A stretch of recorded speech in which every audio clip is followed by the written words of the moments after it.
RTC driver కండక్టర్ల అహంకారానికి పరాకాష్ట. ఒక ఘటన మరొక ముందే మరో ఘటన. హనుమకొండలో ఒక జర్నలిస్టు సోదరుడు చనిపోతే అంత్యక్రియల కోసం జనగామకు వెళ్తున్న జర్నలిస్టులను దిగిపోమంటూ హెచ్చరిక. ఒకే బస్సులో ఇంతమంది వస్తారంటూ గొడవ పెట్టుకున్న డ్రైవర్ కండక్టర్. డ్యూటీలో లేకుంటే నీ సంగతి చూసేవాడినన్నట్టు బెదిరింపులు. ఎవరికి చెప్పుకుంటావో చెప్పుకో అంటూ జర్నలిస్టులను బెదిరించిన కండక్టర్. నువ్వు ఆర్గ్యుమెంట్ పాస్ ఎందుకు గుంజుకుంటావు? నువ్వు పాస్ ఎందుకు గుంజుకుంటావు? చెప్పు, నువ్వు పాస్ ఎందుకు గుంజుకుంటావు? ఎవరికి ఇవ్వన్నావు పాసు? ఎవరి దగ్గర పెడతావు? పాస్ ఎవరికి ఇవ్వన్నావు? పాస్ గుంజుకొని ఎవరి దగ్గర పెడతావు? నువ్వు ఎక్కువద్దా? నలుగురు కంటే ఎక్కువద్దా? నలుగురు ఎక్కువద్దా జర్నలిస్టులు? నువ్వు ఫస్ట్ చెప్పు, జర్నలిస్టులు ఎక్కువదా? చెప్పు, మీరు చెప్పండి.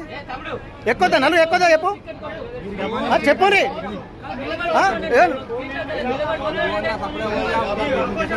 చెప్తా అంతా పోతుంది ఆగు. నువ్వు పెట్టుకుంటా కదా, పెట్టుకుంటా. మీరు నిన్న మీ కండక్టర్ గురించి ఏమో మేము మాట్లాడాలి, మీ కండక్టర్ గురించి ఏమో మాట్లాడాల్సి వస్తుంది. పబ్లిక్ కాదు నీకే, నువ్వు పబ్లికా? నువ్వు పబ్లిక్ కదా, పబ్లికా? తీసే మరి.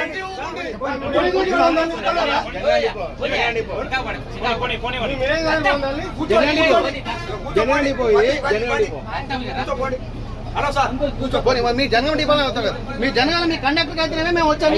మీరు కూర్చోపోండి, చెప్పండి.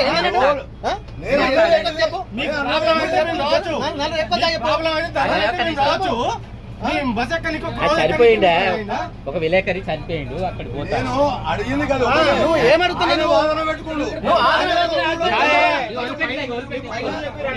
జరగ